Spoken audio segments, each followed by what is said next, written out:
Fans were left shocked, confused, and disappointed after being forced to remember that a fourth Matrix movie technically exists, with the announcement of a fifth film in the franchise set to begin production. As of now, plot details for the film are unknown, and given the way modern Hollywood makes movies, could very well still be the case three-quarters of the way through filming it. A baffling development, to say the least.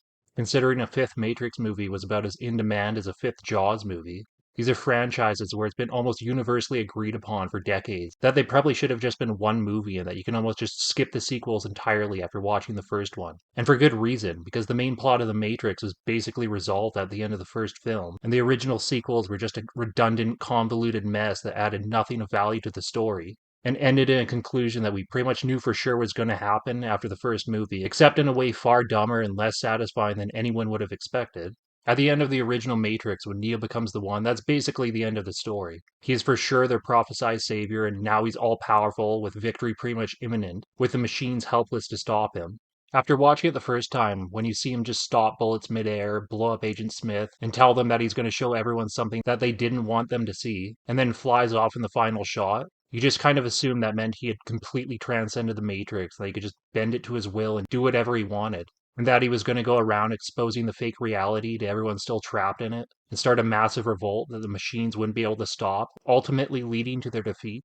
Him becoming the One in the original film was like Aragorn becoming the king, or Sam settling down to have a family. It felt like the happy ending to a great story, not a segue into sequels. We didn't need a fourth Lord of the Rings movie actually showing Aragorn being a good king or Sam taking his kids to soccer practice. These are things we assumed were going to happen, not things we actually wanted to see happen. We needed to see that on film about as much as we need to see a woman force Neo to cuck Trinity in order for her to help them get past the vampires, guarding an old Chinese man making keys in the sewer, or Morpheus and Trinity getting chased by a couple Eurotrash phantoms in a commercial for Cadillac. And don't even get me started on that goddamn rave. Boy, I'm glad we got to see that DJ's entire set before the scene ended. Or the riveting battle between Neo and 500 Agent Smiths, where nothing is on the line, they're no threat to him whatsoever. And after 10 minutes, literally ends with him just leaving when he remembers he can fly and doesn't need to be fighting them at all. And they all just awkwardly walk away to find something else to do with the rest of their day. There's about as much tension in that scene as the Incredible Hulk beating the shit out of a homeless encampment until he just forgets why he's doing it and walks away. They even knew there was almost nothing compelling anymore, with Neil being the all-powerful one, the audience knowing he's destined to win. So they tried changing both those things to create a false sense of tension. First, they nerfed Neo's abilities. Apparently, he wasn't just able to bend the Matrix to his will, like it was implied at the end of the first movie. Instead, I guess he just unlocked a few superpowers to aid him in his fight against the machines. He can pretty much just stop bullets and fly and has super strength and speed. But why? Why would he have any limitations to what he's able to do once he's transcended the Matrix? I thought the rules of the Matrix didn't apply to him anymore at all. Hence why he's able to stop bullets and fly, when even the agents aren't capable of doing that.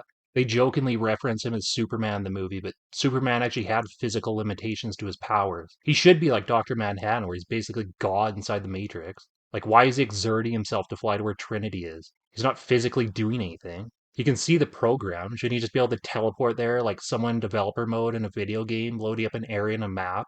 How is he able to jump inside of someone and erase their program from the Matrix, but still has a speed limit that he struggles to break? You can't tell me he's broken the system, but still make him have to comply with its rules whenever the plot requires it. And then, to make the audience think that he isn't just 100% going to lead everyone to salvation, because that's what he's destined to do, we get this ridiculous scene where the physical embodiment of how Rick and Morty fans feel when they understand a joke tells Neil that he technically is the one, but there was actually 5 other ones before him that didn't lead everyone to salvation the way that he thinks he's destined to, because they walked out the loser door. But he's going to walk out the other door, and that prophecy is not going to matter anymore, and that his fate will be in his own hands. And then he walks out that door and dies in a final fight against Agent Smith, who has now taken over the entire Matrix, so that the machines can pump an antivirus into his dead body and explode Agent Smith again, but for reals this time. And to show their gratitude, the machines spare the most boring city in all of science fiction, where all they do is eat slop and look sad, and offer a choice to the remaining people inside the Matrix to leave or stay, where 99% of them choose to stay.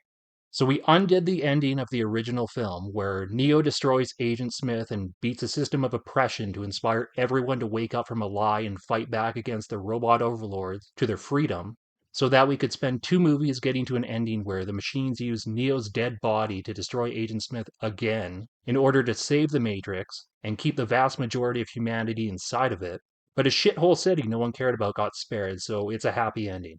Yeah, gee, I wonder why people say just watch the first one, or why nobody wanted to see a fourth one, why nobody wants to see a fifth one. It's almost like the story was perfectly told in one movie and had an extremely satisfying, uplifting ending, and it's just gonna piss people off when you keep undoing it, so that you can continue a story nobody's been invested in for 21 years. So we can cross the same finish line we crossed 25 years ago, but in an ever less satisfying way. Or maybe it'll just be a prequel no one cares about. Who knows?